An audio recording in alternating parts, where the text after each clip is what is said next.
Hello students, good morning. Today is last lecture of chemical bonding. Now we will discuss about VBT. VBT means valence bond theory. VBT explain how is covalent bond formed and what is the condition of this. Okay. First आपकी valence bond theory. Valence bond theory is the modern concept of covalent bond. It is proposed by Hitler and London in 1927. The main points are first,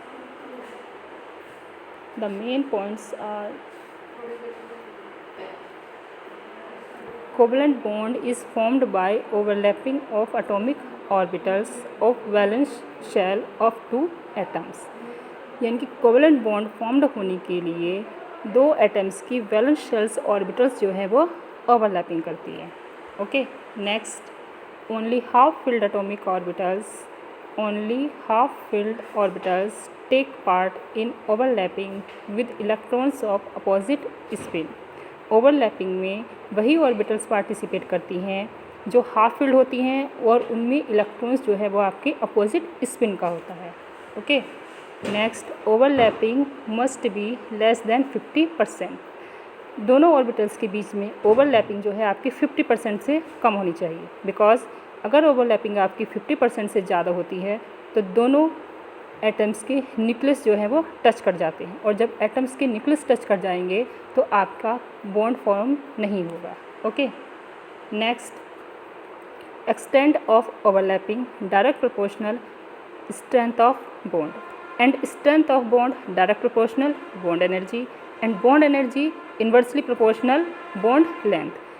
extent of overlapping यानी कि overlapping आपकी जितनी ज़्यादा होती है bond उतना ही आपका strong होता है, और बॉन्ड जितना स्ट्रॉन्ग होता है उसके लिए बॉन्ड एनर्जी की वैल्यू उतनी ही ज़्यादा होती है. और बॉन्ड एनर्जी की वैल्यू किसके लिए ज़्यादा होती है? जिसकी बॉन्ड लेंथ क्या होती है? कम होती है. यानी कि bond energy inversely proportional bond length. Okay.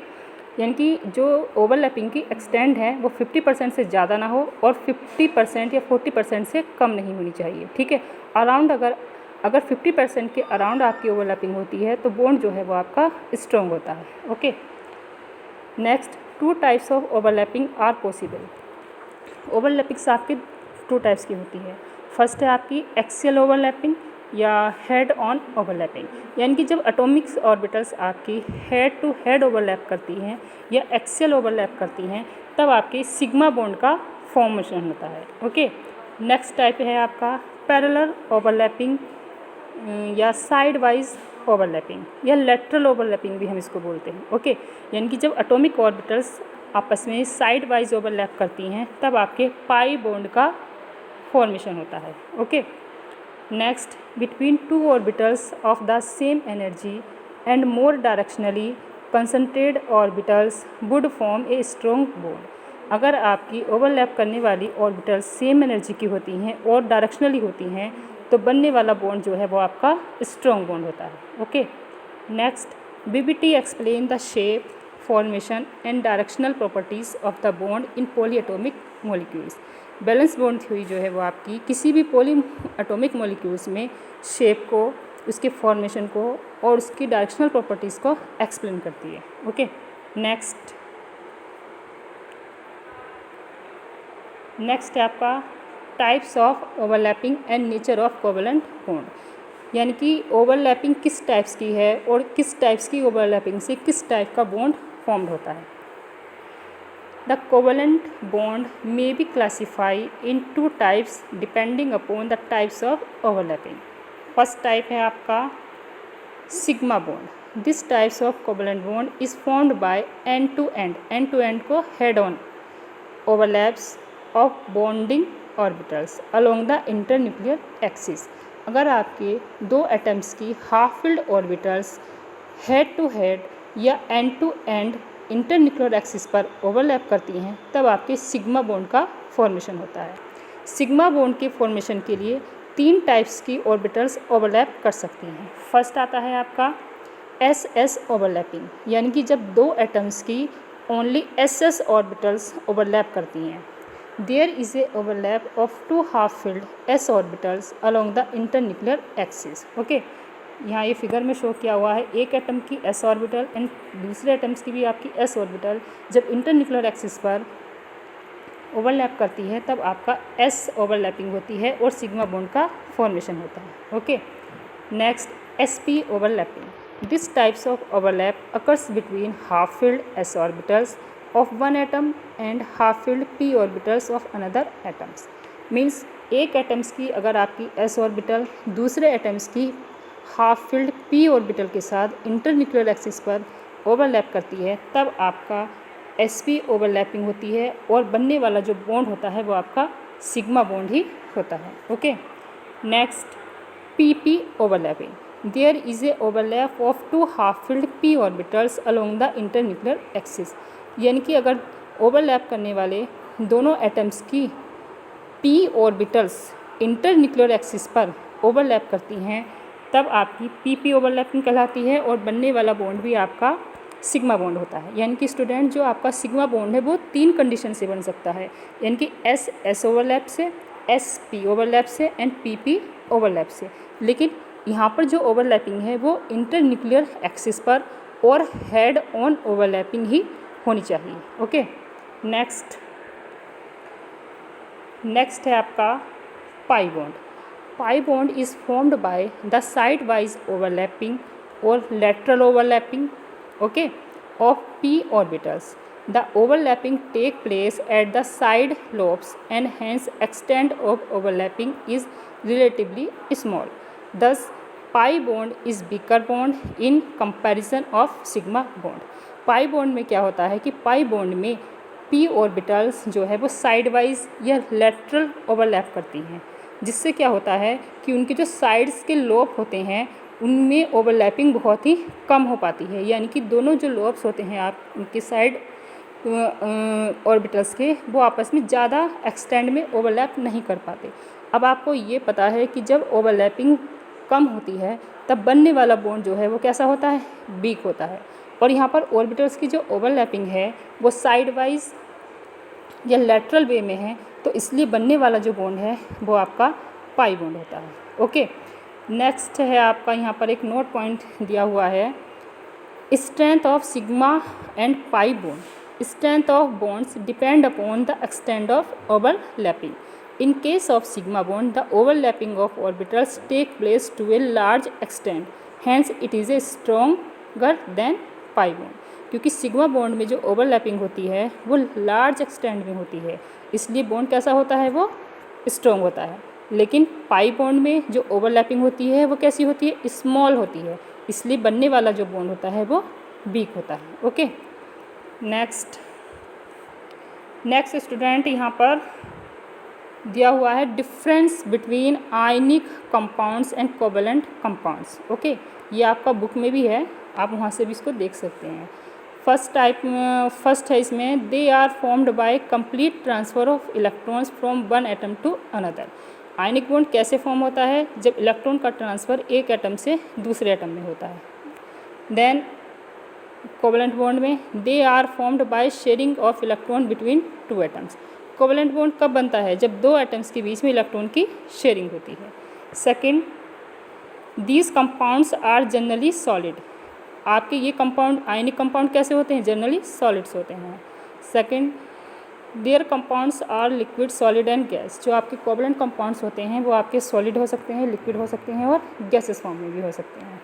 Third, they have generally high melting point and boiling point. Covalent bond में देखिए they have generally low melting and boiling point. Fourth, ionic compound are soluble in polar solvent. Ionic compound जो होते हैं वो polar solvent में ही soluble होते हैं। And covalent compound में covalent compounds are soluble in non polar solvent. ये non polar solvent में भी सॉल्युबल होते हैं। And last, they have strong electrostatics force of attraction. इनमें इलेक्ट्रोस्टैटिक फोर्स ऑफ अट्रैक्शन कैसा होता है, बहुत ही हाई होता है। They have weak van der Waals force of attraction. इसमें weak van der Waal force of attraction होता है। ओके, नेक्स्ट टॉपिक है आपका hybridizations. Okay, what is hybridizations? The mixing of atomic orbitals of same atom, nearly same shape, size and energy to produce a identical orbitals are known as hybridization. Means student hybridizations आपने bio में भी पढ़ा होगा, उसमें आपने ये देखा है कि अगर हम किसी प्लांट की कुछ करैक्टर्स से सेटिस्फाई नहीं होते हैं और हम उनके करैक्टर्स को इम्प्रूव करना चाहते हैं तो हम किसी ऐसे दूसरे प्लांट के करैक्टर्स को उस प्लांट के साथ मिक्स करते हैं जिससे कि हमें दोनों टाइप्स के मिल सके। यानी कि किसी प्लांट में कुछ करैक्टर्स अच्छे हैं, किसी प्लांट्स में कुछ करैक्टर्स अच्छे हैं, लेकिन अगर हम उन दोनों को मिला दें तो हमें सारे अच्छे करैक्टर्स मिल सकते हैं। तो यही प्रोसेस क्या होती है? हाइब्रिडाइजेशन होती है। इन केमिस्ट्री में भी क्या है कि अगर हम दो ऑर्बिटल्स की मिक्सिंग करा दें, किन किन की, जिनकी लगभग नियरली सेम एनर्जी हो, सेम शेप हो, साइज़ हो, ठीक है, और उनकी मिक्सिंग करने के बाद हमें इक्वल एनर्जी, इक्वल शेप और इक्वल साइज़ की ही कुछ ऑर्बिटल्स मिल सके, तो यही फिनोमिना आपका हाइब्रिडाइजेशन कहलाता है। Okay, characteristic of hybridization. Hybridization की करैक्टरिस्टिक्स देखिए कौन कौन सी होती हैं। फर्स्ट है only those orbitals which have approximately equal energy and belong to same atoms or ions can cause hybridization। यानी कि हाइब्रिडाइजेशंस में केवल वही ऑर्बिटल पार्टिसिपेट कर सकती हैं जिनकी अप्रॉक्सीमेटली इक्वल एनर्जी होती है और जो सेम एटम से बिलोंग करती हैं या आयन से बिलोंग करती हैं। ओके, ऐसा नहीं है कि एक ऑर्बिटल हमने एक एटम की ले ली और एक ऑर्बिटल हमने दूसरे एटम्स की ले ली और उनके बीच में हाइब्रिडाइजेशन करा रहे हैं। ठीक है, जो हाइब्रिडाइजेशन में पार्टिसिपेट करने वाली ऑर्बिटल्स हैं वो इक्वल एनर्जी की approximately, not total equal, approximately equal energies की होनी चाहिए। ठीक है, और वो सेम एटम्स या आयंस की ही होनी चाहिए। Okay, next, number of hybrid orbitals produce is equal to the number of atomic orbital mixed. यानी कि हाइब्रिडाइजेशंस में जितनी ऑर्बिटल्स आपकी पार्टिसिपेट करेंगी आफ्टर हाइब्रिडाइजेशंस उतने ही आपकी हाइब्रिड ऑर्बिटल्स बनेंगी। Next, it is necessary that all the half filled orbital must participate in hybridizations even completely filled. ठीक है, इट इज़ नॉट नेसेसरी, ये ज़रूरी नहीं है कि केवल आपकी हाफ फिल्ड एटॉमिक ऑर्बिटल्स ही हाइब्रिडाइजेशन में पार्टिसिपेट करें, बल्कि आपकी कंप्लीट फिल्ड ऑर्बिटल्स ही पार्टिसिपेट कर सकती हैं। Okay, next, hybridizations never take place in isolated atom but it occur only at the times of bond formations. ठीक है, हाइब्रिडाइजेशंस कभी भी आपका आइसोलेटेड एटम्स में नहीं होता है। हाइब्रिडाइजेशंस कब होता है? जब आपके बॉन्ड बनने की कंडीशन होती हैं या बॉन्ड बनने वाला होता है। ओके, नेक्स्ट है आपका types of hybridizations indicate the geometry of molecules. ठीक है, जो आपका हाइब्रिडाइजेशंस का टाइप होता है वो आपकी मॉलिक्यूल्स की ज्योमेट्री को इंडिकेट करता है। The bigger lobes of hybrid orbitals are based as positive sign, while the smaller lobes on opposite side has negative sign। ठीक है, जो आपके ऑर्बिटल्स का पॉजिटिव ऑर्बिटल्स का आपका जो बड़ा वाला, मतलब दो लोब्स होते हैं आपके, एक छोटा होता है और एक बड़ा होता है ऑर्बिटल्स का। जो बड़ा लोब होता है वो पॉजिटिव साइंस को इंडिकेट करता है और जो छोटा लोब्स होता है वो आपके निगेटिव साइंस को इंडिकेट करता है। लेकिन हाइब्रिडाइजेशन जो होता है या ओवरलैपिंग में जो पार्टिसिपेट करते हैं वो आपके पॉजिटिव साइन वाले लोग ही ओवरलैप करते हैं। ओके, नेक्स्ट है आपका types of hybridizations. First type है आपका sp hybridizations, when 1s and 1p orbitals belong to same main shell of an atom mix together to form two new equivalent orbitals. The types of hybridizations is called sp hybridizations. It is also known as diagonal hybridizations। यानी कि sp hybridizations क्या है? When 1s and 1p orbitals belong to the same main shell of an atom, जब एक atoms के एक ही shell की एक s ऑर्बिटल और एक p ऑर्बिटल्स आपस में मिक्स होती है, तब क्या होता है कि दो ही यानी कि आपकी जो हाइब्रिडाइजेशन में पार्टिसिपेट कर रही हैं वो दो ऑर्बिटल पार्टिसिपेट कर रही हैं, तो दो ही ऑर्बिटल्स आपकी क्या होती हैं, वो बनती है।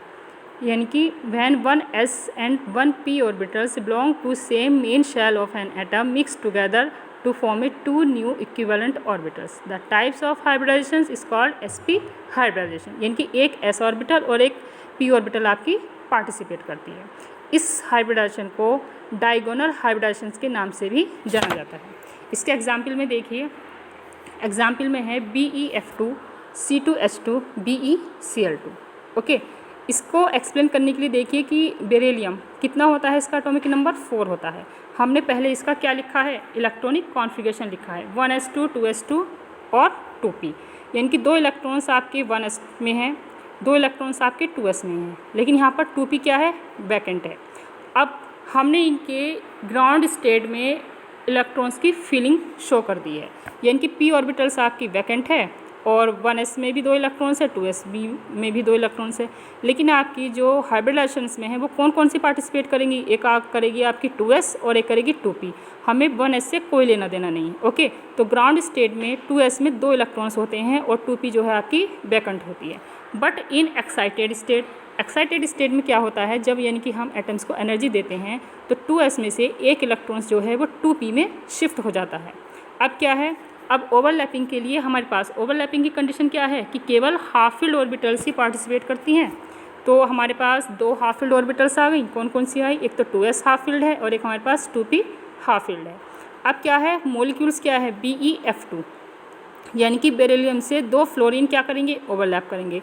तो बेरिलियम की 2 हाफ फील्ड ऑर्बिटल से ये आपके फ्लोरीन क्या है, ये ओवरलैप कर जाते हैं। ओके, तो ये बन जाता है आपका sp हाइब्रिडाइजेशन।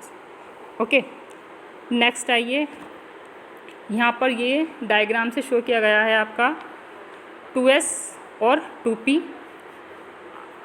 हाइब्रिड होती हैं और क्या बनाती हैं, sp हाइब्रिडाइजेशंस होता है और sp हाइब्रिड ऑर्बिटल्स बनती है। ठीक है, sp हाइब्रिड ऑर्बिटल्स ये यहाँ पर शो की गई हैं डायग्राम। अब इनके बीच में बनने वाला जो एंगल होता है वो 180 डिग्री का होता है और शेप कैसी होती है, लीनियर शेप होती है। ओके, नेक्स्ट है आपका sp2 hybridization. When 1s and 2p orbitals of the same shell of an atom mix to form 3 new equivalent orbitals.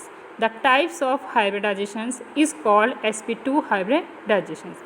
यानी कि जब एक एटम्स के सेम शेल की एक s ऑर्बिटल्स और 2 p ऑर्बिटल्स, ठीक है, हाइब्रिडाइजेशन में पार्टिसिपेट करती हैं या मिक्स होती हैं, तो वो 3 न्यू इक्विवेलेंट्स एनर्जी की ऑर्बिटल्स बनाती हैं। ओके, ये क्या कहलाता है, sp2 कहलाता है, क्योंकि इसमें पार्टिसिपेट करने वाली एक आपकी s है और 2 आपकी p है।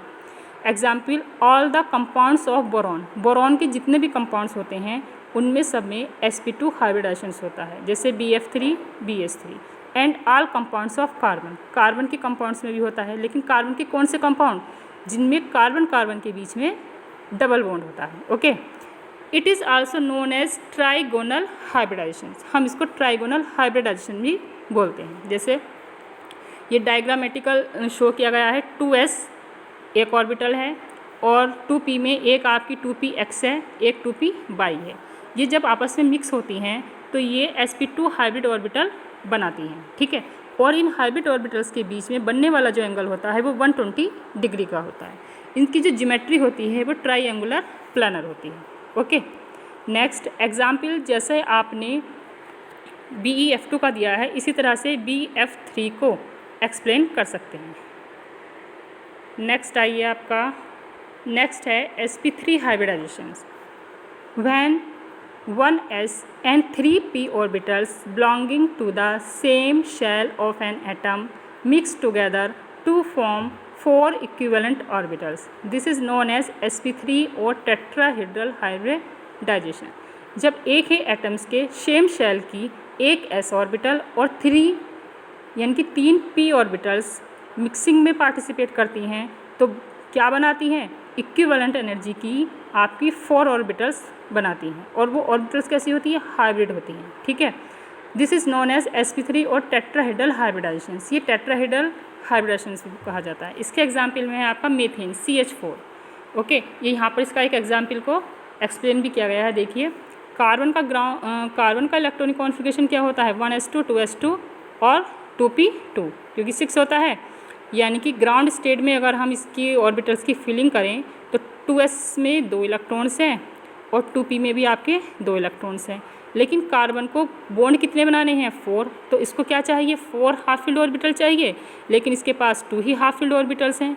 तो एक्साइटेड स्टेट में क्या होता है कि इसके 2s का एक इलेक्ट्रॉन्स जो है वो 2pz में चला जाता है, थर्ड में चला जाता है, ठीक है।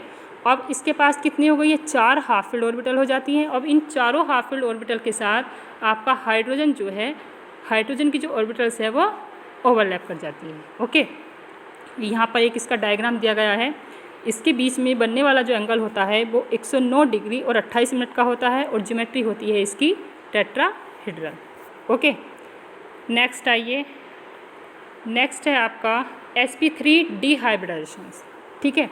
इसमें क्या होता है, इसमें एक s ऑर्बिटल, 3 p और एक d ऑर्बिटल्स आपकी मिक्सिंग या हाइब्रिडाइजेशन में पार्टिसिपेट करती हैं। अब टोटल यहाँ कितनी है, 5 ऑर्बिटल हो रही हैं। तो जब ये 5 ऑर्बिटल आपस में मिक्स होती हैं तो इक्विवेलेंट एनर्जी की ही 5 न्यू ऑर्बिटल्स बनाती हैं, ठीक है।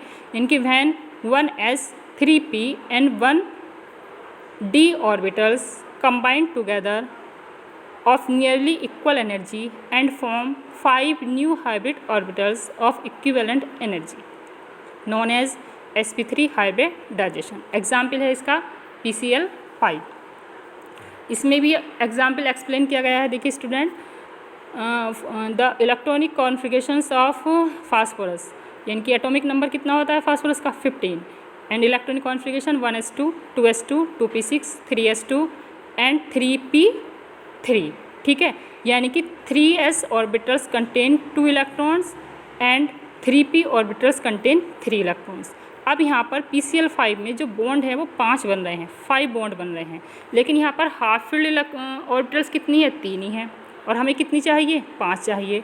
तो ग्राउंड स्टेट में तो इसका इलेक्ट्रॉनिक कॉन्फ़िगरेशन ये लिखा जाता है, लेकिन एक्साइटेड स्टेट यानी कि जब हम इसको एनर्जी देते हैं तो 3s के 2 इलेक्ट्रॉन्स में से एक इलेक्ट्रॉन्स जो है वो बैकेंड 3d ऑर्बिटल्स में शिफ्ट कर जाता है, ठीक है। अब इसके पास कितनी हाफ फील्ड हो गई, एक तो s हाफ फील्ड है, 3 p हाफ फील्ड है और एक d हाफ फील्ड है। अब 5 ये आपके पास जब हाफ फील्ड हो गई हैं तो जुड़ने वाले 5 क्लोरीन जो है वो इन हाफ फील्ड ऑर्बिटल के साथ ओवरलैप कर लेते हैं और बना लेते हैं sp3 हाइब्रिडाइजेशंस। ओके, ये यहाँ पर इसकी शेप को शो किया गया है, यानी कि ज्योमेट्री को। इसकी जो ज्योमेट्री होती है वो ट्राइगोनल बाइपिरामिडल होती है, ठीक है। इसमें आपके 2 बॉन्ड एक्सियल होते हैं और बाकी 3 बॉन्ड जो हैं वो आपके इक्वेटोरियल होते हैं, ठीक है। इसमें जो आपका एंगल्स होता है वो एक 90 डिग्री का बनता है और एक बनता है 120 का। ओके, नेक्स्ट है आपका sp3d2 हाइब्रिडाइजेशन। sp3d2 हाइब्रिडाइजेशन में भी क्या होगा, आपके एक s ऑर्बिटल, 3 p और 2 आपकी d ऑर्बिटल मिक्स होती हैं या पार्टिसिपेट करती हैं हाइब्रिडाइजेशन में, और कितनी बनाती हैं, इक्विवेलेंट एनर्जी की 6 न्यू ऑर्बिटल्स बनाती हैं, ठीक है। एग्जाम्पल है इसका SF6, ये यहाँ पर एक्सप्लेन किया गया है, आप इसको देखिएगा। ओके, नेक्स्ट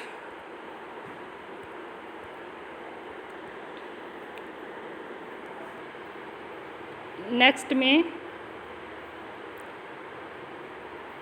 एक्सप्लेन करने के बाद यहाँ पर आपकी इसकी ज्योमेट्री शो की गई है, ठीक है। इसकी जो ज्योमेट्री होती है SF6 की या sp3d2 हाइब्रिडाइजेशन की, वो होती है आपकी ऑक्टाहेड्रल। ओके, और इनके बीच में बनने वाला जो एंगल होता है वो 90 डिग्री का होता है। ओके, नेक्स्ट है आपका sp3d2 हाइब्रिडाइजेशन। sp3d2 हाइब्रिडाइजेशन में आपकी एक s, 3 p और 3 d ऑर्बिटल पार्टिसिपेट करती हैं। ओके, और इक्विवेलेंट एनर्जी की ही 7 न्यू ऑर्बिटल्स बनाती हैं। एग्जाम्पल में है IF7। आयोडीन का यहाँ पर जो एटॉमिक नंबर होता है वो 53 होता है। इसका इलेक्ट्रॉनिक कॉन्फ़िगरेशन लिखेंगे, फिर ग्राउंड स्टेट में इसके इलेक्ट्रॉन्स दिखाएंगे। ग्राउंड स्टेट में इसका इलेक्ट्रॉनिक कॉन्फ़िगरेशन दिखाने पर इसमें केवल एक ही आपके पास क्या है, हाफ फील्ड ऑर्बिटल है, लेकिन इसको कितनी चाहिए, इसको चाहिए 7 हाफ फील्ड ऑर्बिटल्स। ठीक है, तो एक्साइटेड स्टेट में क्या होता है कि एस के और पी के जो पेड इलेक्ट्रॉन्स हैं वो डी में शिफ्ट कर जाते हैं और इस तरीके से आपको 7 हाफ फील्ड ऑर्बिटल मिल जाती है, जिनसे आपकी जो फ्लोरीन है वो ओवरलैप कर जाती है। ठीक है, इस हाइब्रिडाइजेशन की जो ज्योमेट्री होती है वो पेंटागोनल बाइपिरामिडल होती है। ठीक है, और इनके बीच में बनने वाला जो एंगल होता है वो 90 डिग्री और 72 डिग्री का होता है। ओके, नेक्स्ट है आपका, अब देखिए यहाँ पर ये हाइब्रिडाइजेशन थ्योरेटिकली तो आपका कंप्लीट हो गया है।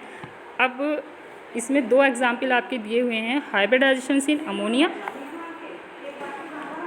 एंड हाइब्रिडाइजेशन इन वाटर, इनको देखेंगे। ठीक है, हाइब्रिडाइजेशन इन अमोनिया, अमोनिया में आपका जो सेंटर एटम है वो आपका नाइट्रोजन है। ठीक है, नाइट्रोजन का एटॉमिक नंबर 7 होता है, इलेक्ट्रॉनिक कॉन्फ़िगरेशन है आपका 1s2 2s2 एंड 2p3।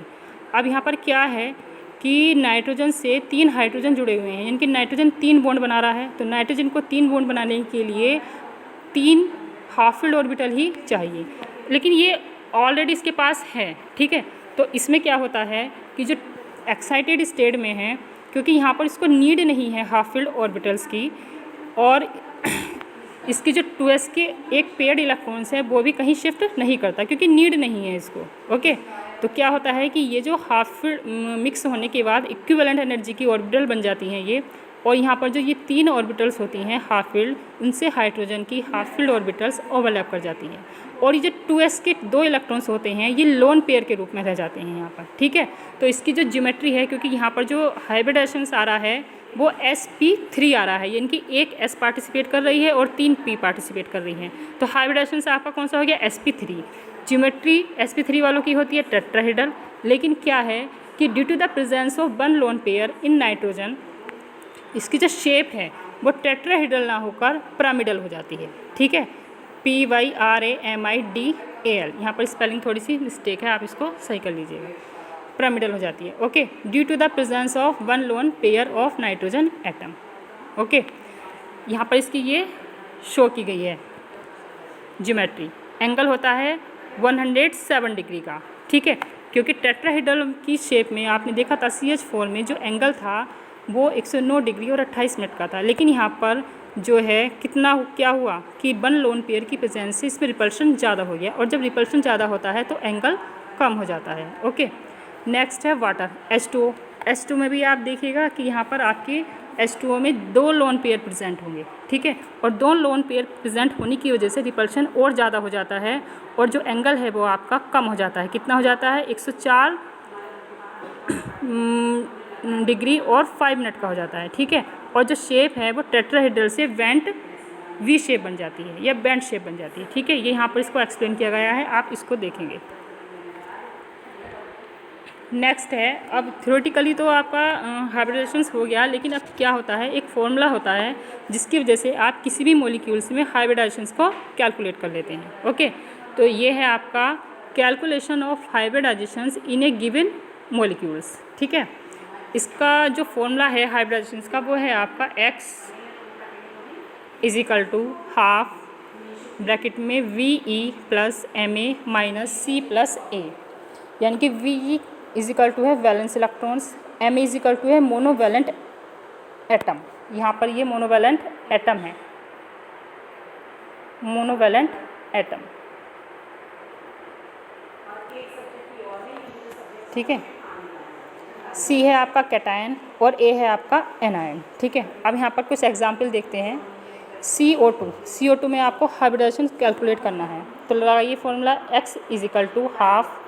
अब यहाँ पर VE यानी कि कार्बन में वैलेंस इलेक्ट्रॉन कितने हैं, 4, तो 4 हमने रख दिया, प्लस MA क्या है, मोनोवैलेंट। अब कार्बन से 2 ऑक्सीजन जुड़े हैं, और ऑक्सीजन कैसा होता है, डाइवैलेंट। ऑक्सीजन तो मोनोवैलेंट नहीं है, तो मोनोवैलेंट तो इसमें एक भी नहीं है, तो यहाँ पर मोनोवैलेंट की जगह क्या रखेंगे आप, 0।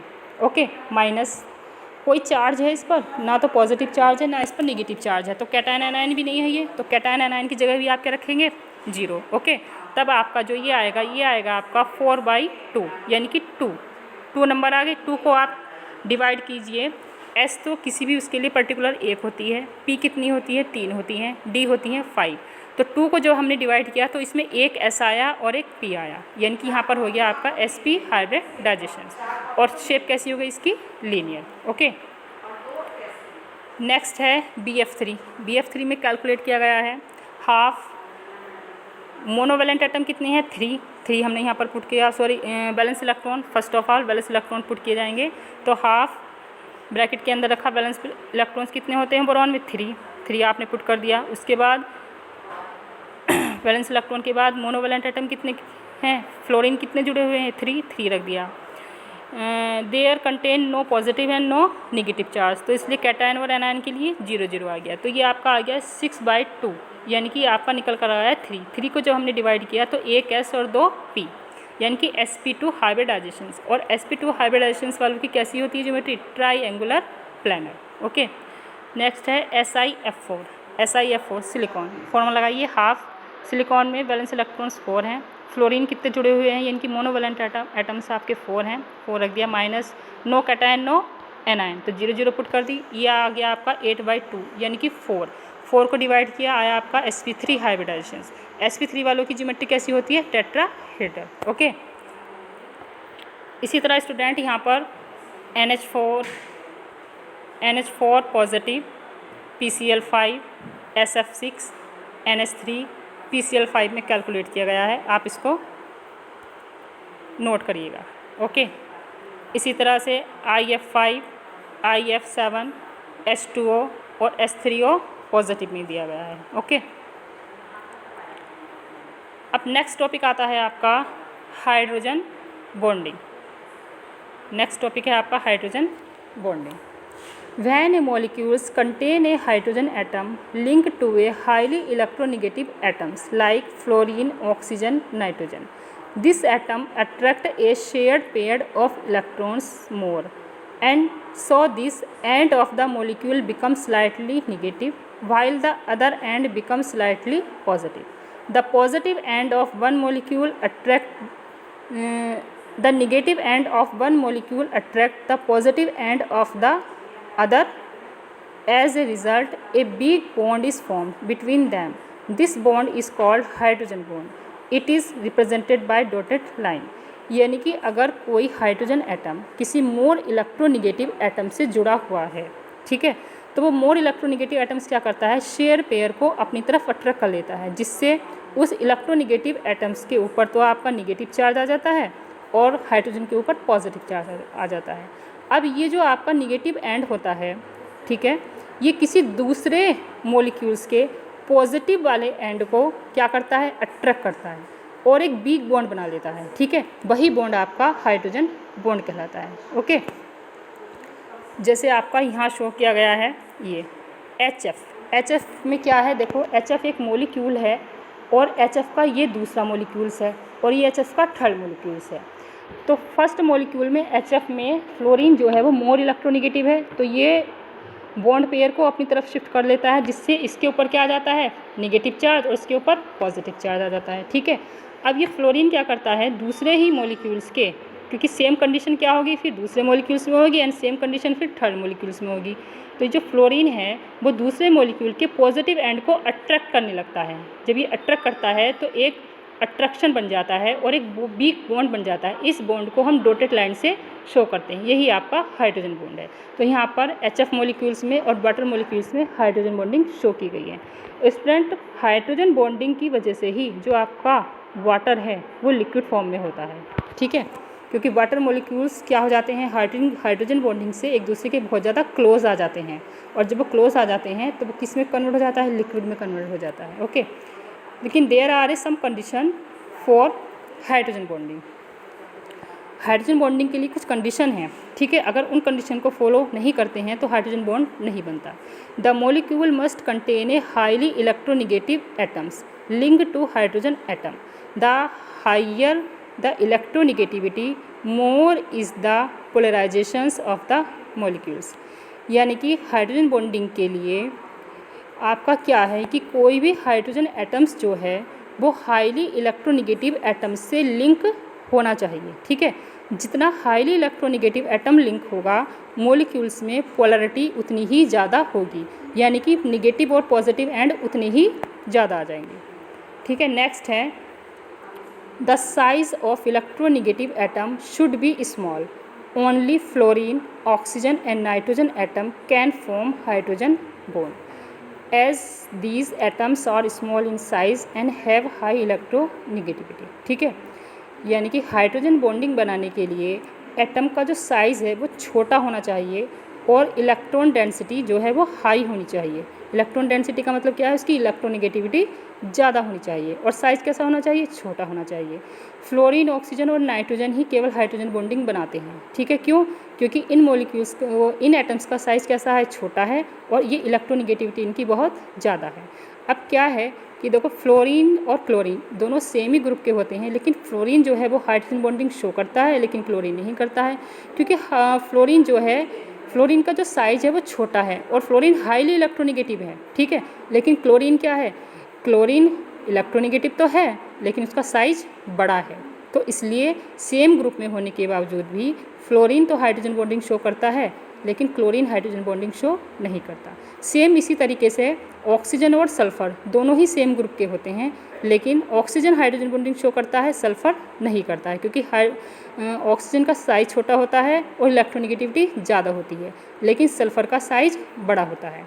यहाँ पर ये नोट भी करके दिया हुआ है, chlorine having the same electronegativity as that of nitrogen does not form hydrogen bond due to its large size. Okay, and next आता है आपका types of hydrogen bonding. Hydrogen bonding के टाइप्स देखिए। फर्स्ट टाइप है आपका intermolecular hydrogen bonding.